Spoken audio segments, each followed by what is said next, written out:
Apologize for the short notice on this tonight. I thank everybody for coming. I apologize that the town didn't want to host anything. We went back and forth on that. I apologize that I'm moderating on short notice. I paid for this. I paid for the rental. Not that I want to toot my own horn, but I wanted this to happen. So I'm going to moderate, and it's going to be by my rules. So, He who pays the bill. No personal attacks from the audience or the candidates. I don't think that's going to be a problem tonight. I really don't. And I want to prove folks wrong that we can do this as a group and be respectful and have a nice forum. So this is designed for the candidates, what they can do for Clifton, for them to introduce themselves, and for the townspeople, taxpayers to ask questions. If you're here for personal attacks, you can leave now. I will shut you off. If you're going to do personal attacks, we're just not going to have that tonight. No arguing or talking over one another, one at a time. And if folks can't act respectfully, the event will pause. I'll call 911, we'll get the sheriffs here, you can leave, and then we'll start back up. Just a couple of rules we talked about. We'll do snake order, so we'll start at this end for the first question. It'll go back to Gerald, and then it'll come back to Becky. So, anybody have any questions? Are we good with that? I want a good, clean fight. All that.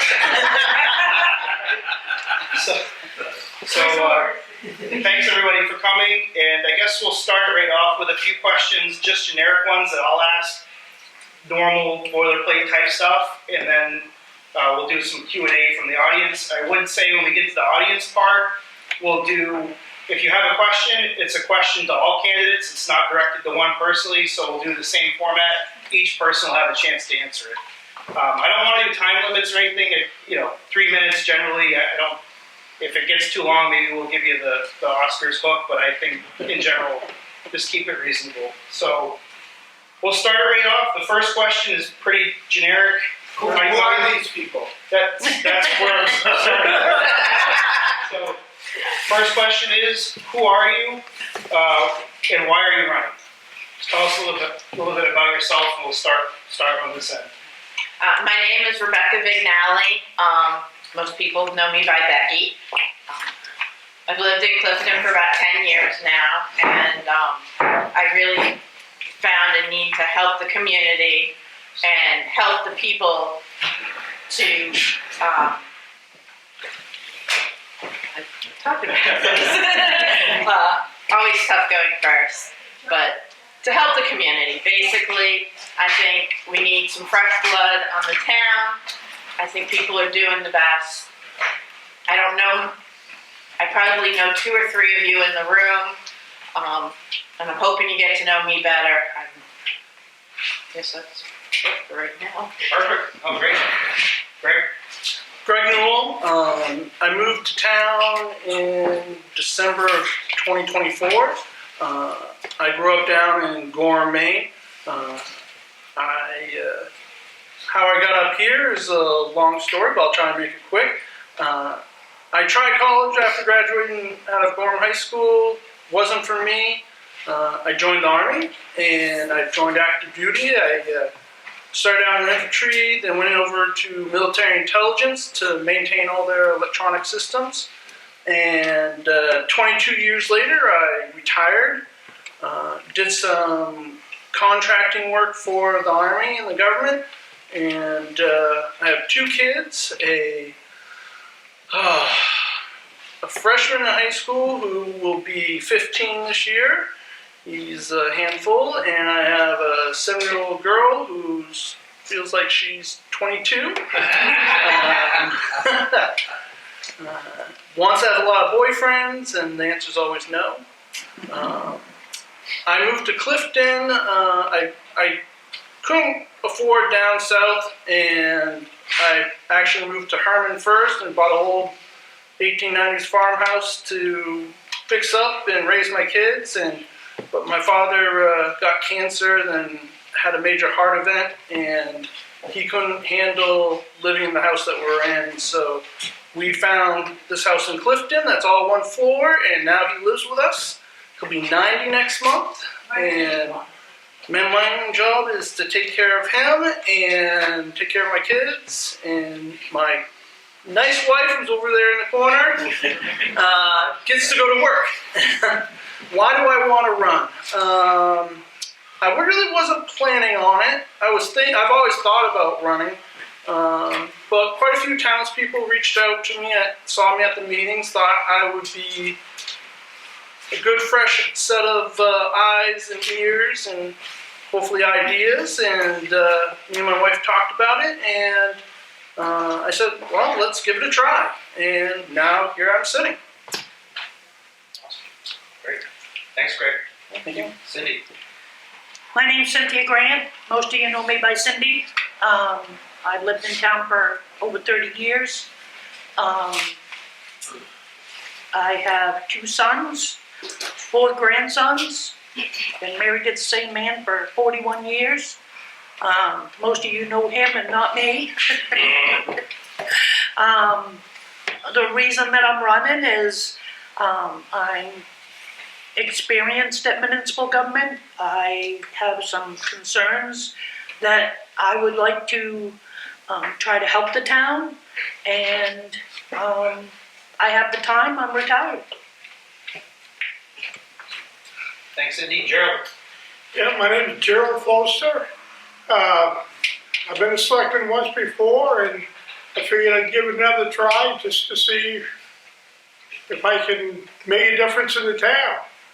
I think the town needs a lot of coming back together, and there's a way of doing it. I want to see if I can manage to get everybody looking in the same book. Great. Thanks, Gerald. So the next question I had sort of a global common sense question. If elected, what would be your number 1 priority? And we'll start the other end this time. Gerald, we'll start with you. That's a good question. There's a lot of stuff I want to get, see the town, and I plan on being here for a long time now, and I've been here for a long time, and I want to see it back together the way it used to be. Great. Cindy? I think my first priority would be to listen to people as to their concerns and try to, I've heard a lot of them. People are concerned about a lot of things, but my number 1 thing right now is the town's financial position. I think it needs some help. Great.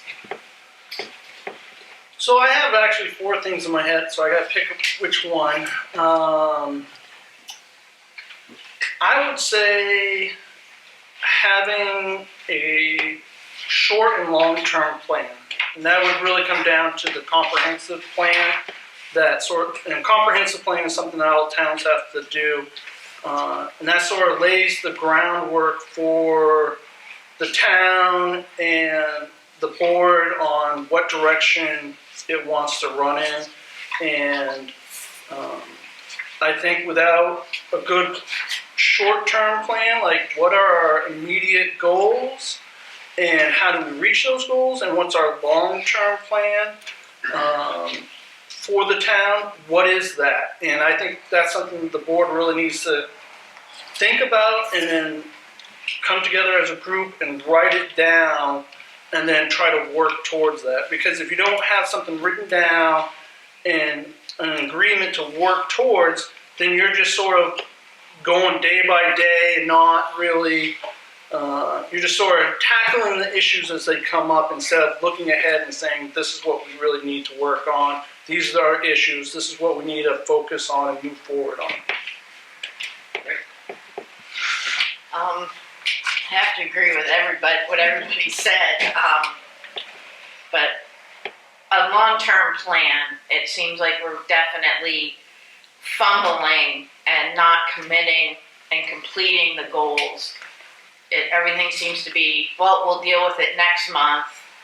We'll deal with it next month. We need to set those goals and complete them.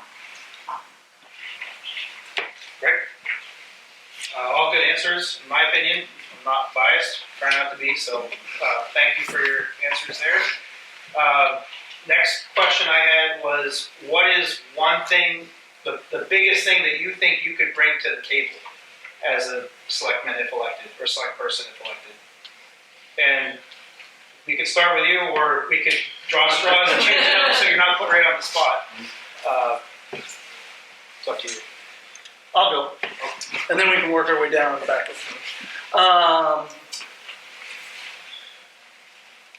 I think one of the biggest things I probably bring to the table is in the jobs I had, I managed personnel and I managed finances. I wouldn't say finances, but manage money in the tens of millions of dollars and manage people. I think, and some of the tasks I had assigned to me, I had to work with a lot of different people and always had to work for a goal to find the middle ground, because you're always going to have people on the full spectrum of everything.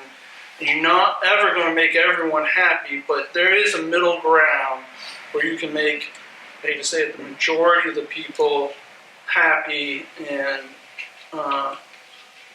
in agreement with that's the way we want to go. There's always going to be outliers that are going to be mad and not do this and that, and you can't take it personally. I've had in the military, we had very set rules about what we could say about others, no matter what our feelings were. So a lot of people are like, well, things are very heated these days, and I said, it's not something that's going to bother me at all. So I think my management skills and personal skills will help hopefully bring more people together and hopefully find a common goal to move forward on.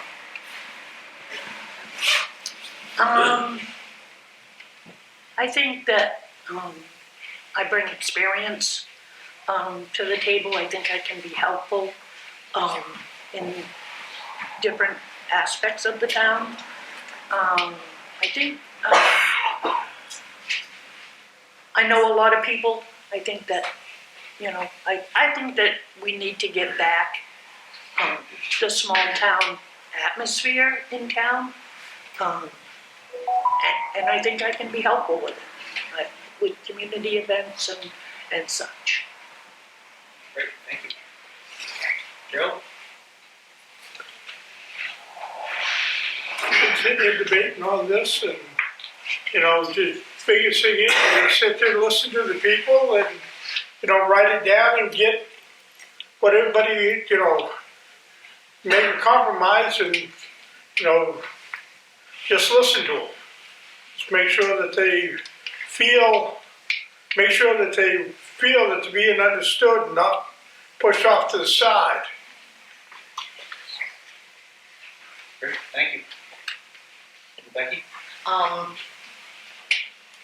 spent most of my adult life in retail sales and contracting, remodeling.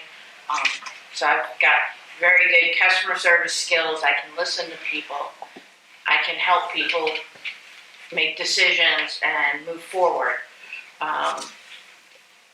People tell me I can think out of the box and come up with solutions that are different than what everybody else has thought of. And I would think that would help with the town and talking to the people. That's probably the biggest thing. I agree with everybody again on the board sitting here tonight. We need to do our best to unite the town, bring people together. We may not be able to, like Greg said, 100%, but if we can get 70, 80% of those people to all agree, we're going to be doing a heck of a lot better than we are. And I agree with Cindy about the community events. I feel like I said, I've been here 10 years, and I don't know many people in town, and it would be nice to get to events like that where we can meet each other and talk and enjoy each other's company.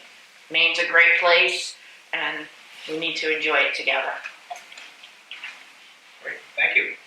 Well, thank you all for going through the things that I had, the high level ones. And I think now we could do some Q&A from the audience. I would ask that you direct the questions to me, and then I will ask the candidates, and then we'll do the same type of format. We'll go back and forth, and each candidate will have an opportunity to answer the question.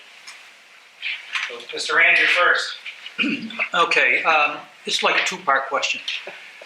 The taxes went up a lot last year, and it appears they're going to go up a lot again this year, anywhere from 10 to 15%. I have the articles before me that we're going to vote on the 24th. Out of all the articles that pertain to financing, we have 9 of them that are calling for increases in that particular article, and only 2 that are reducing spending. Now, I realize that a lot of these articles, we don't have any say what's going to happen. The county, the school, etc., and there's some other things in there. Now, being more specific, I'd like to know what you folks can do to help reduce our taxes.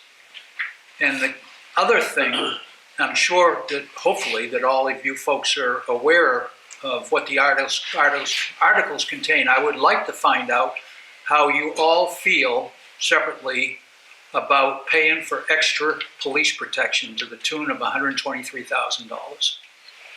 Great, so I guess I'll distill that. Yeah. So what would you do to try to reduce spending in some of the articles? 1, and 2, where do you stand on the police protection article for or against? I guess start with Becky on this one. Sure. Well, I'm no expert. I have not looked into detail on the things, but I feel one of the things we could do better would be to try and negotiate prices. You know, the Eddington Fire Department says, we're going to charge you this much, and the board was, okay. And my question is, how can they validate that? Why are they charging us so much more?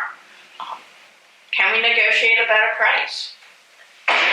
And so it's things like that. I know, John, at the last meeting, you went and negotiated a better price with Casella for the increased fees, right? I didn't do it personally. I asked to push back, and somebody did, and we got a lower price. Yeah.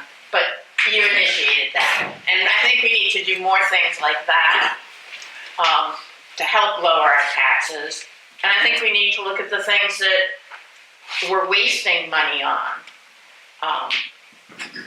and figure those things out and work on it. You know, there's so many different things in that I couldn't pick one. As for, I hope that answers your question. I do think we should look at other school systems. Maybe we can work something there. I know I haven't had a chance. I want to talk to Trish about ACE and see how that thing's going. And see if there's any prospect of adjusting things there. I know your kids are in the school system. My son is grown, so I have no clue how the school system is, if it's good or bad, but it's something that maybe we should look into. As for the police protection, I honestly am on the fence. I haven't decided how I'm going to vote on that. Several years ago, I was in a car accident, and I waited 7 hours for a police officer to come to the accident. If we had our own police in town all the time, maybe I wouldn't have waited 7 hours. I don't know. I do feel that the crime is moving out of the cities. We've seen it on Scotts Point Road. And like I said, I'm on the fence with it. I don't know which way I'm going to vote yet. Because there's pros and cons to both. Do we need 24-hour protection? Maybe. If we don't have 24-hour protection, where are the police when we do need them? Thank you, Greg. Just as a reminder too, the question expenses on the articles, what would you reduce them, and then where do you stand on police protection? Okay, so I took all the numbers off the articles that we're going to be voting on and added it all up together to figure out percentages of what we're actually spending. So and these are, some of the numbers are probably a little off just because I don't have the latest ones, like the school and the county taxes, but the school, what we pay for school takes up almost 46% of our budget. And I think when my daughter comes home from Holbrook and she says there's 8 empty classrooms in the building, there's an issue. What the right answer is, I don't know. I don't have the ability to do that, but people got to remember that 46% of our budget goes strictly to schools. And then we have county taxes at 7.7%. I gotta get my old person glasses on here. Fire protection EMS is 10%, solid waste is another 7%, and the sheriff is almost 6%. So you're talking roughly 75% of our budget is taken up by those 5 things. So people gotta recognize that we're in a contract with the solid waste, we're in a contract with the fire department. I would have to look at that contract to see if we can renegotiate every year or whether we're stuck in that. And same with the sheriff. That's something we definitely need to look into. But when 76% of the budget is taken up by 5 things that are somewhat in our control, the school and county taxes definitely aren't. We really got, that sort of limits what we have how much we can actually manipulate. So I really think we need to look at what we're spending and where we're spending it. And I think our taxes are going to go up even more next year because we spent over $200,000. We're taking $200,000 out of surplus. We got $50,000 out of surplus, and then another basically $200,000 that we're taking out of the TIF accounts to reduce the taxes. So those accounts only last so long and only have so much money. So we really have to look at what the amount that we are spending and how we're going to deal with that. On the point of paying extra money for the sheriff, I had a neighbor that had someone in the early morning really walk into her house. Her husband had already left. She was upstairs. Her 2 little kids were downstairs. And she had to basically physically fight this person to get them out of their place. I think with the drugs and the issues of these people aren't getting put in jail and they're getting right back out on the street, we need to have that protection. I'd love to, I think there's room to negotiate there. I think we need to talk to the sheriff and say, hey, look, we shouldn't be paying the same amount as Eddington. Eddington has a significant larger population than us. We need to really sit down and talk to the sheriff and say, okay, how do we get coverage and not pay the same as a town that's significantly bigger than us? So I think if I get on the board, we really got to sit down and have those conversations, not at the last minute, but we know the contract's going to be coming up every so often. We need to sit down way before that and start negotiation ahead of time, not the last minute, because then the pressure's on us, not them. So that's my 2 cents. Great, thank you. Cindy? I think a lot of the budget issues are, like you've said, we need to negotiate. We need to put stuff out to bid, which hasn't been being done. And I think as far as the sheriff's contract, myself, I've been here for 30 years. We've never needed a sheriff's contract. And they're only here 40 hours a week. What I would like to see is the amount of incidents that they respond to with citizens in that 40 hours. Or are they outside of that 40 hours, which we get that from the county anyway. I'm not in favor of it. I just don't think we need it, and at this point, we can't afford it. Thanks. Gerald? Bill, excuse me. As far as the Penobscot County goes, we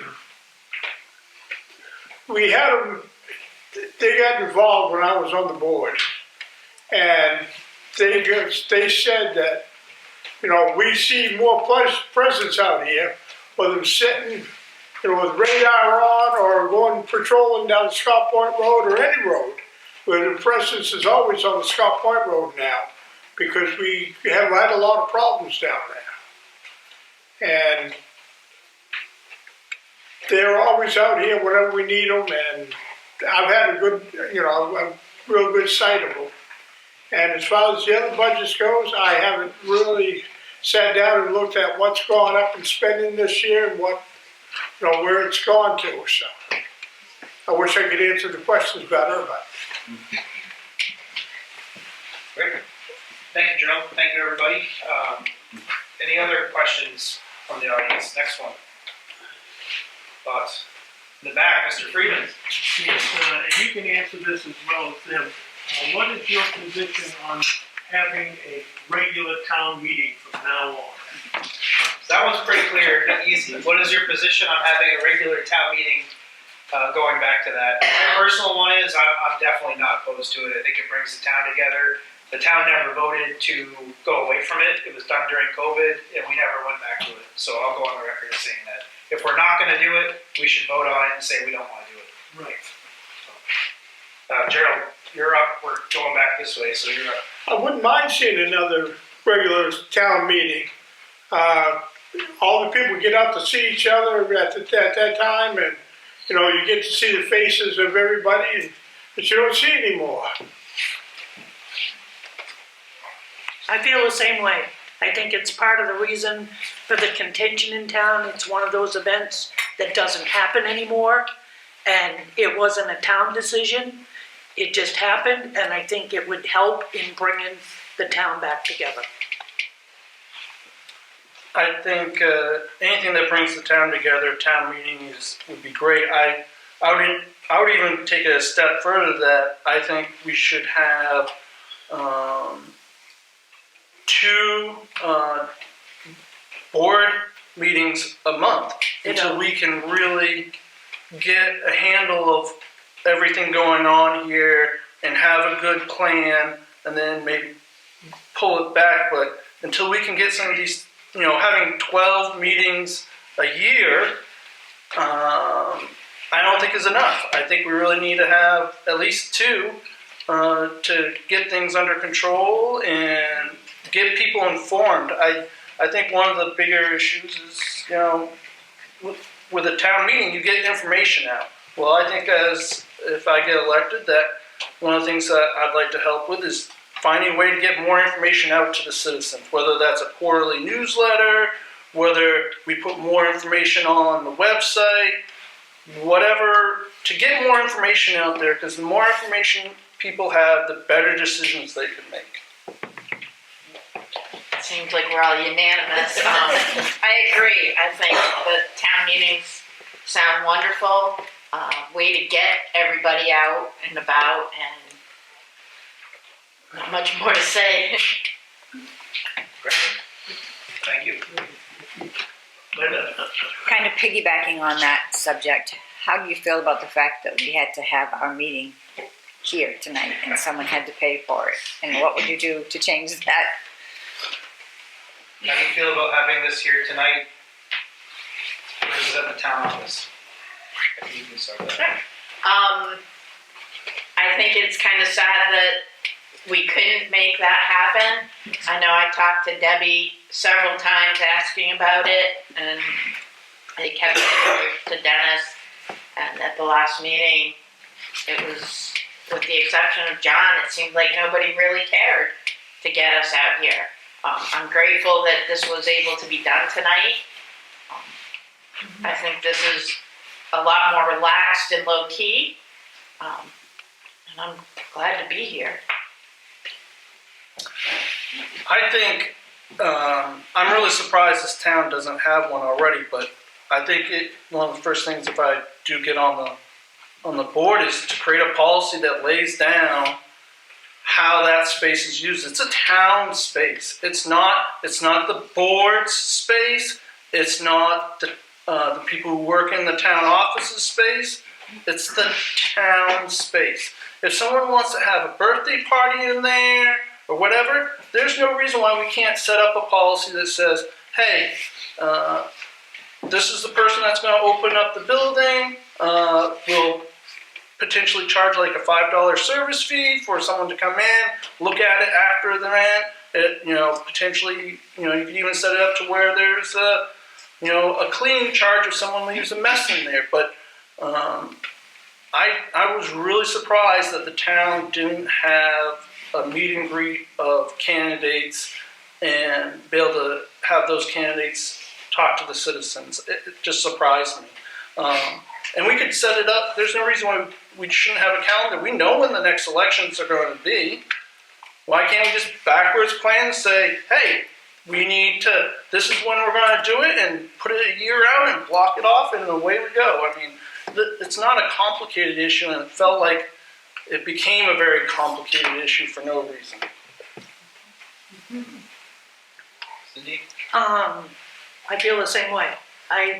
I would love to see us have events and not have to go to other towns with their children and grandchildren to go to a trunk or treat. Why can't we do it in the parking lot down there? Or an Easter egg hunt? Why don't we have a rec department? I don't know why, but it did disappoint me that that room wasn't available for us to do that tonight. We've had the meet and greets down there before. I'm surprised that it's down here tonight, but I'm glad it is, and we can get our voices out there. But yes, I think it should be part of the agenda. Thank you. Anne Marie, Billy, you've already asked. No, I was going to clarify something after. Okay, clarify if you need to. Just to bring up about the town meeting, we're talking about the annual town meeting where the citizens come in to vote. They have a moderator, and amendments can be put forward to these articles as far as the amount to be spent. Yeah, that was, I think, Mr. Freeman's last comment. Yeah. Yes. Yep. Anne Marie? What do you think about having the town office open 5 days a week? What do you think about having the town office open 5 days a week? Gerald, we'll start with you. I haven't really thought about it because there's, we are one of the very few towns that's got the town office open until 6 o'clock some nights. A lot of them close at between 4 and 4:30, so the regular citizens can't get in there and do anything, after 5. We're open on Wednesday night till 6, which that's a big plus. It'd be something that'd be discussed and, to see if we can get it back to 5 days a week.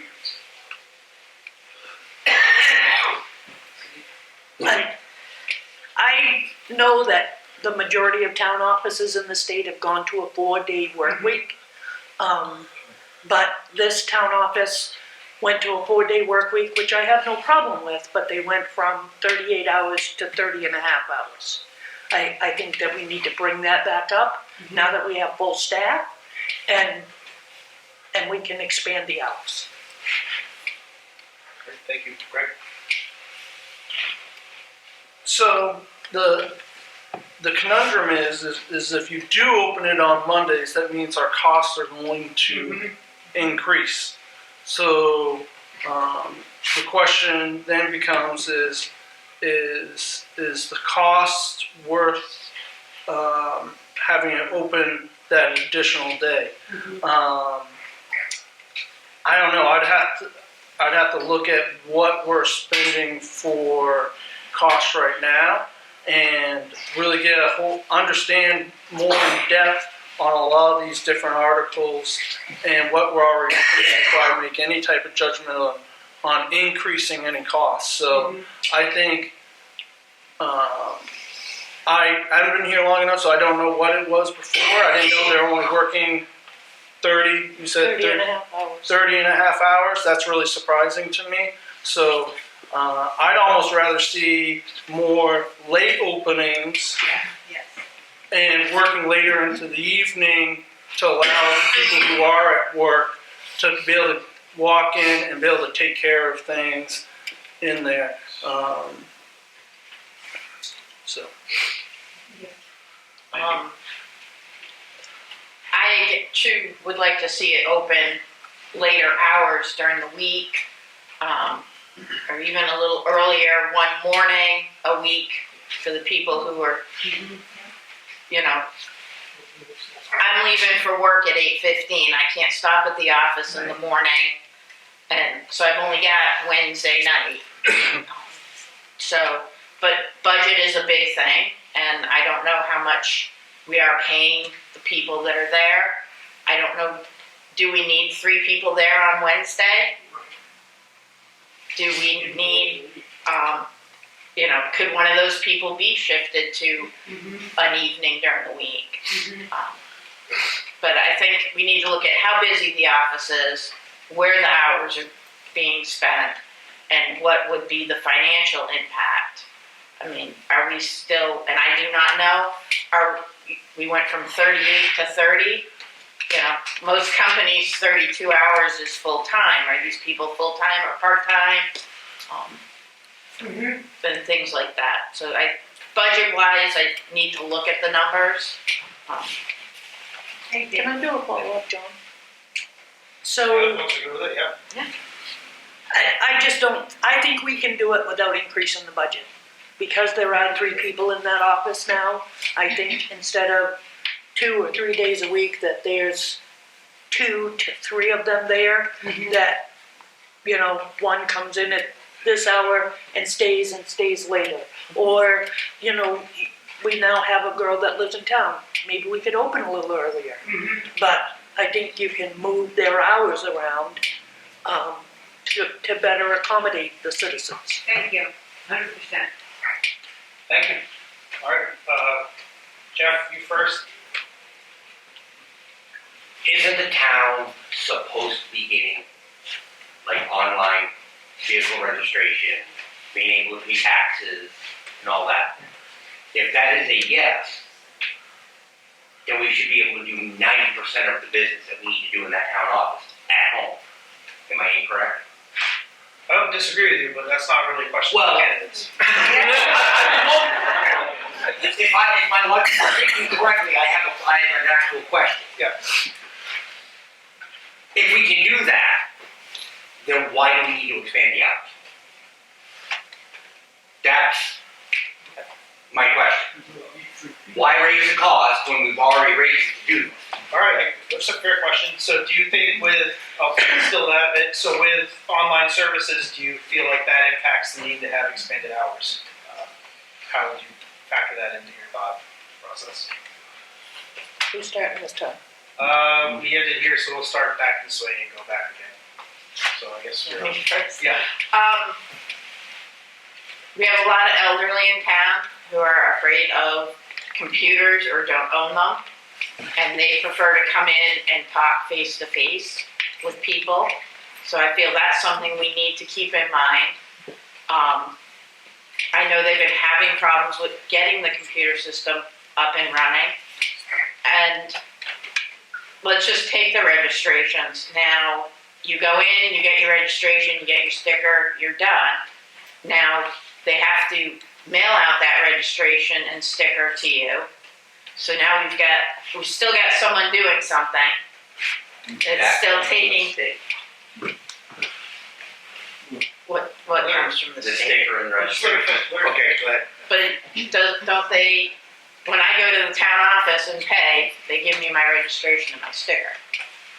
So are they still gonna mail it out? They don't have to. They don't have to, okay. They'll have, you do it online, the state sends it to them. Okay. So I'm learning something new. I've always done it this way. Yeah. So I guess, no, I still think the people need to be in the office to do their jobs. They need to do this. They need to be there. If they're in the building, the door should be open. And I think they can adjust, adjusting their hours to help the community is still a good thing. Did I answer your question? Yeah, in a roundabout way. Rick? So,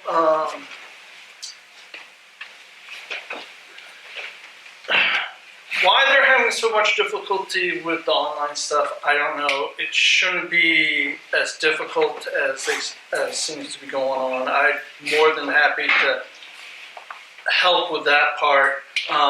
Yes, it should reduce some of the time that's going on, but I think there are also a lot of other tasks that need to be worked on, like the voter rolls. As a candidate, you're allowed to go get the voter rolls and the addresses of people so you can mail stuff out. Well, one of my neighbors, I said, "Hey, who's this person that's living with you?" And oh, that was the two previous owner of the home, and she died in the house. That was 7 years ago, and she was still on the voter rolls. So I would take, hopefully, if the online gets up and running, that they'll free up more time so we don't have to spend more money or have them work longer hours to fix, update the voter rolls and the tax records and all those things that need to be done. And there's a lot of state requirements that I don't think are all being completed because the people aren't spending enough time doing those things because they're on limited time. So I think, I don't know all the hours they work. I don't know if the part-time people are working 20 hours a week or 10 hours a week. So that's something I would have to look at. And have to look at what are all the tasks that they're required to do by the state. So I would hope it would reduce the time, but I don't know enough about the office mechanics to give you a definite answer. Cindy? I think that with the online services coming into play, I think the burden of having to wait on customers is going to be eased because they're not going to have the traffic.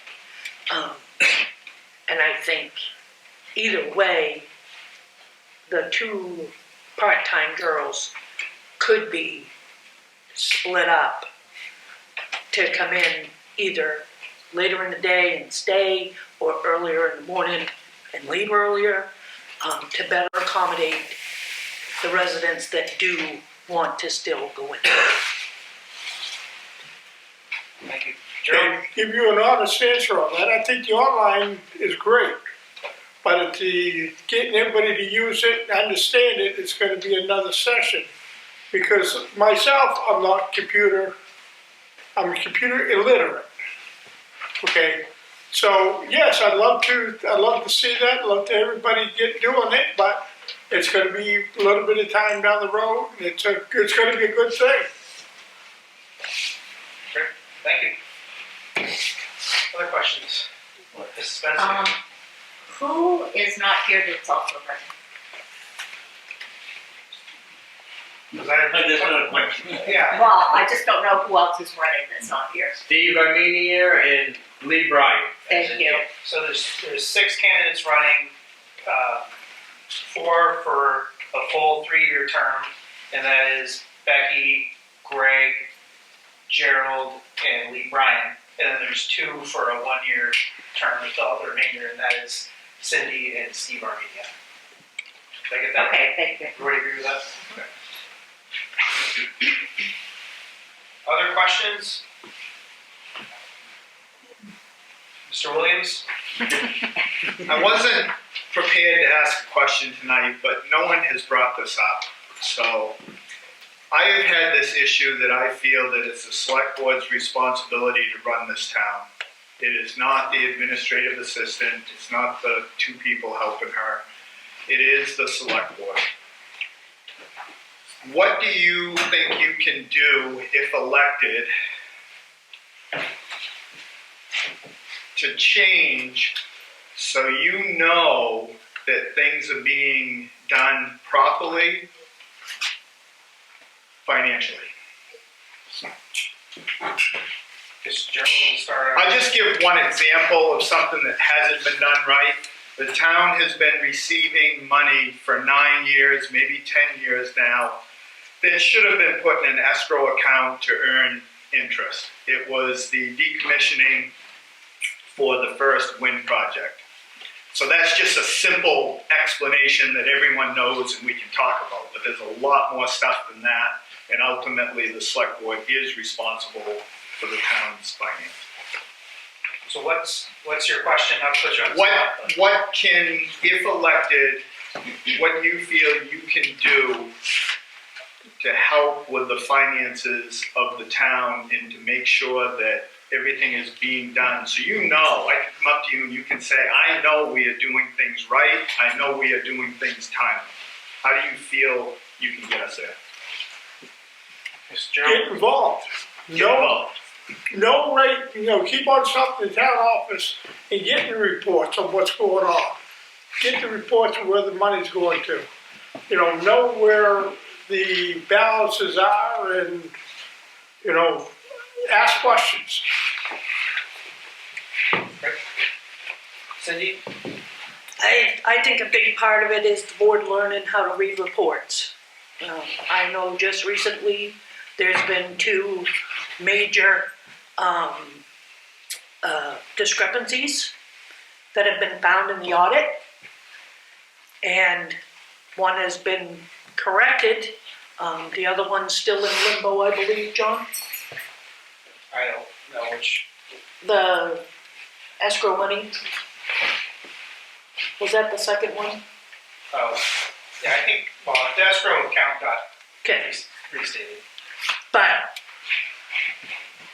I think we need to learn the reports. You need to read the reports. You need to get the reports. I know with this new program that they're putting in, there is a way that the board could have read access to pull reports anytime they wanted to, which I think should happen.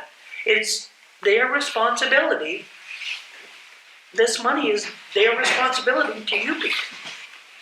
And I just think that they should learn the reports, learn the audit, and understand it. And I've worked for an auditor. I still don't know all the schedule. I know where to go to find the number I'm looking for.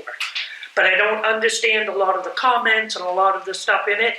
But I do know how to look at the schedules and know what kind of financial shape the town is in. Thank you, Greg. So, I would dive into, as long as the other board members allowed me to, I would dive into all the statements, all the bills. It's one of the things as a select board member is you gotta sign the warrants. I'd want to see those warrants and all the documentation with it, not the day of signing it, but at least a week prior, if at all possible. How I would go about it is I would literally go in there and probably plop my computer down, pull up Excel, and say, I want to see all the statements, I want to see all the numbers, all the bills, and I want to put the numbers in my own program and really look at it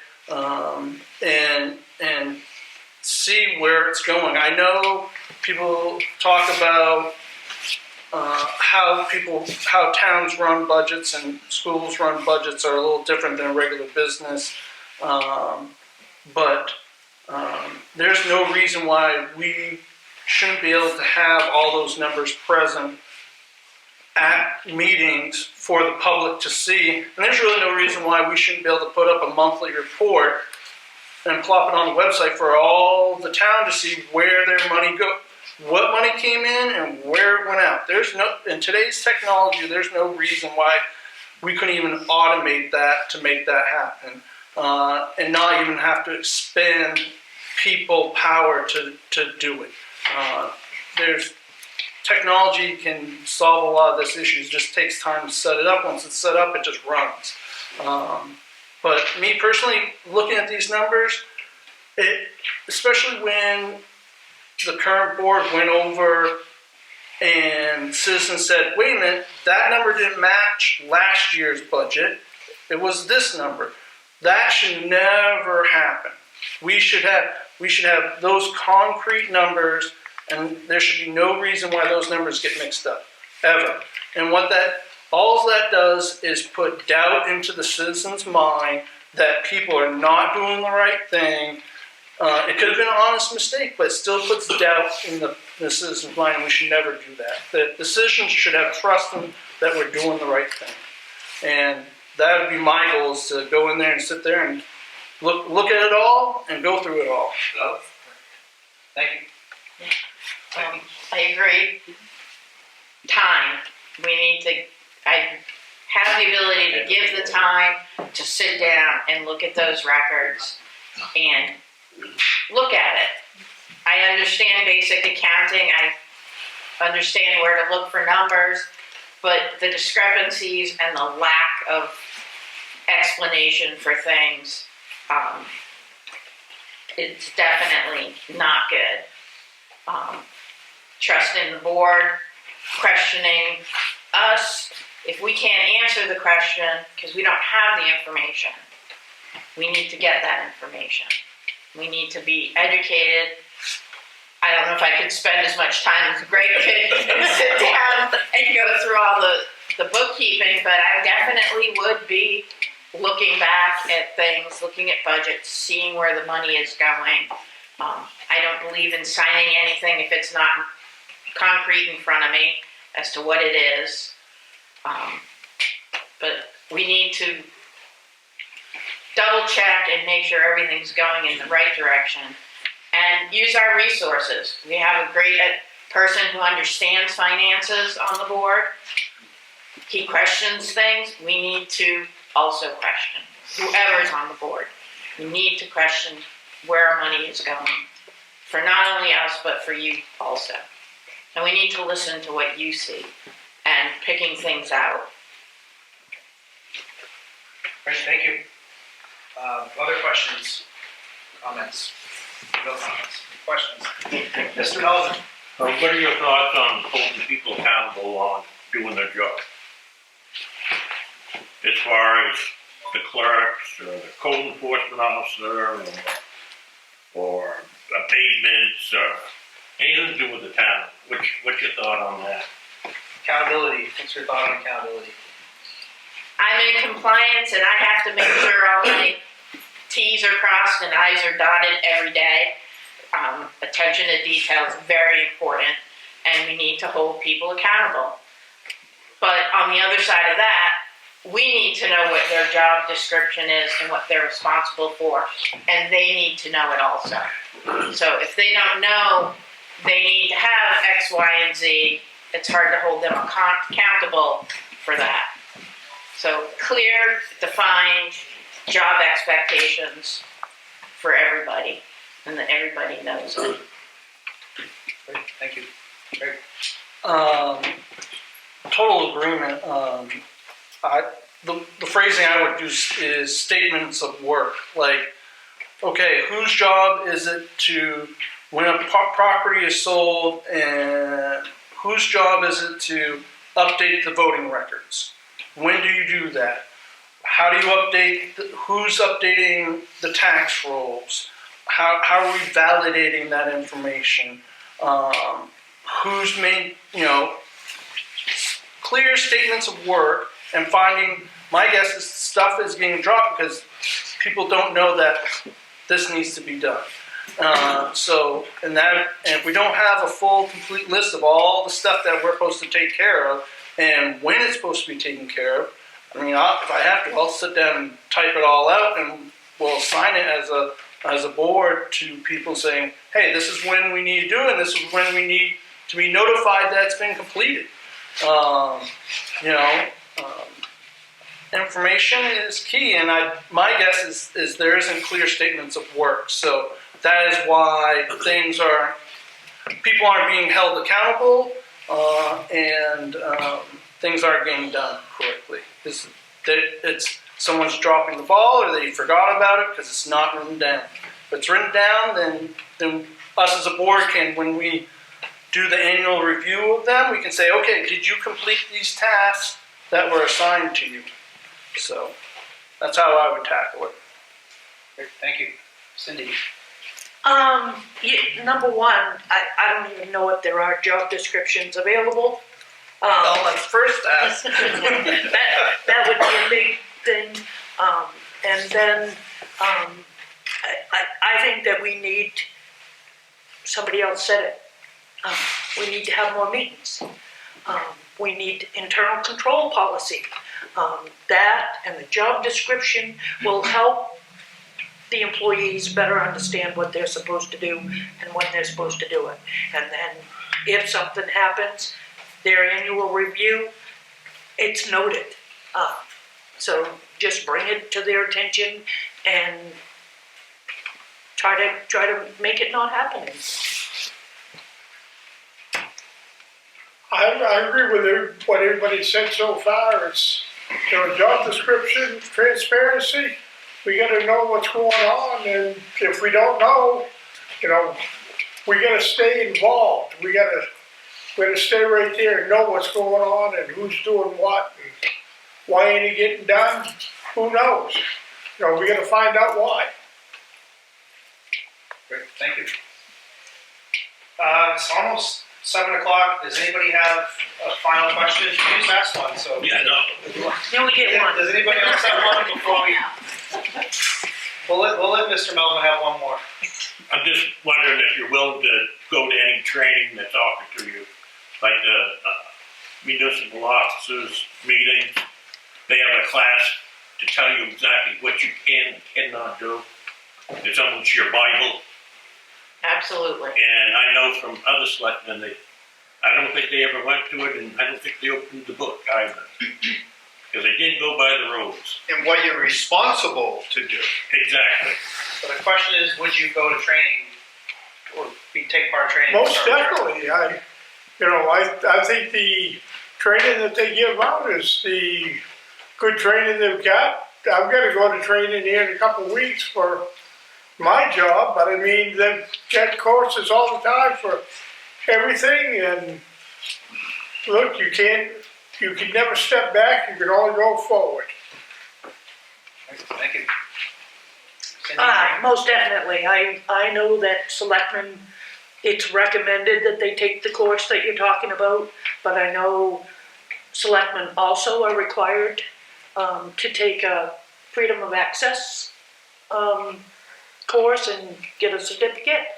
And I think that you should look into at least an overview of the different titles that the girls in the office hold and what their responsibilities are. It's all available as a board member to research that stuff, because you can't really evaluate somebody if you don't know what their job responsibilities, and you can't put them all in a job description because the state regulates a lot of what is done by those job titles. Thanks. Great training. Absolutely. One of the things in the Army is they love to do training, so I have no problem doing training, and I think one of the things that Cindy brought up was the Freedom of Information Act. I don't think a lot of people understand, and I don't understand why we're using Gmail for the town, because any communication that is done between two and public officials is open to Freedom of Information Act. And last time I checked, the state requires us to keep track and keep all that information for so many years. I think it's 7, but I could be definitely wrong. They change the rules often and don't tell us.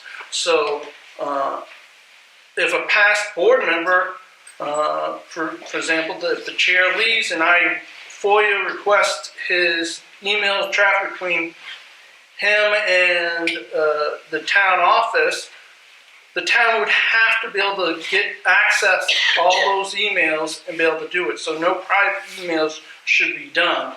And if you're not doing it, then the town is liable for not keeping proper records. So in the military, we had to keep all our information, all was saved for forever and a day. So if we're not doing that now, that should be a big priority, because we're going to get ourselves in trouble if we don't follow those rules. Thank you. Becky? I agree, absolutely, 100%. Any training that I can ever get my hands on is, I learn. It's definitely needed. Very good. Thank you. Well, before we do, I think we'll do a closing remark. Everybody give each person 2 minutes, say, plus or minus. I won't cut you off. They've been pretty good about not using the Oscar music, so thank you. But I wanted to thank all the candidates for showing up tonight, and most importantly, the public. Thank you for coming. Thank you for the good questions, the good discussion, and most importantly, thank you for proving that we can get in a room and get along and not have our friends at Penobscot County Sheriff have to meet. So thank you, and with that, we'll. Thank you, John. Thank you. It's the right thing to do. We should be doing this. So we'll start. We started with you, so I won't put you on the spot and make you start to close. Maybe Gerald, if you want to just give some closing remarks, and we'll end the night. We'll come back this way and end the night. Well, I hope you guys have got enough information from tonight so you can vote for me, and I'll get up there and, prove that I can step forward and get everything done, and everybody be happy about the way I'm doing it. Thank you, Cindy. I hope that you give me a chance. I'm only running for the 1-year term, but I hope you give me a chance to see what I can do in that year. I'd appreciate your vote, and I will do my best if I get in. Thanks. Greg? I want to thank everyone for coming. It's appreciated. I appreciate the opportunity to be up here and be able to talk to you and answer questions. I do have more information out there on Facebook, the Clifton Locals. There's a link to my Facebook page. I've done a whole bunch of videos about me, because I'm not like a lot of people here have been here for 30 years or a long time, so hopefully you can give someone that's new to town a chance, and hopefully I can bring some fresh ideas if selected, and I appreciate everyone. And please get out and vote. And if it's not for me, just please get out and vote. Thank you. Thanks. Thank you. Thank you all for coming out tonight, especially on such short notice. Again, hopefully you give me a chance. I've got some great candidates sitting next to me, and I hope that you consider me as someone who can help the town unite and make it better for all of us. But again, get out and vote. We all need to.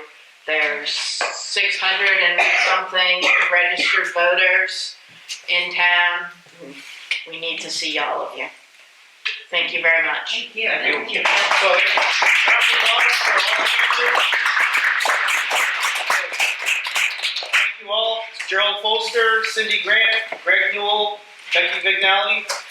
Thank you all for coming. Really appreciate it. Another round of applause for them.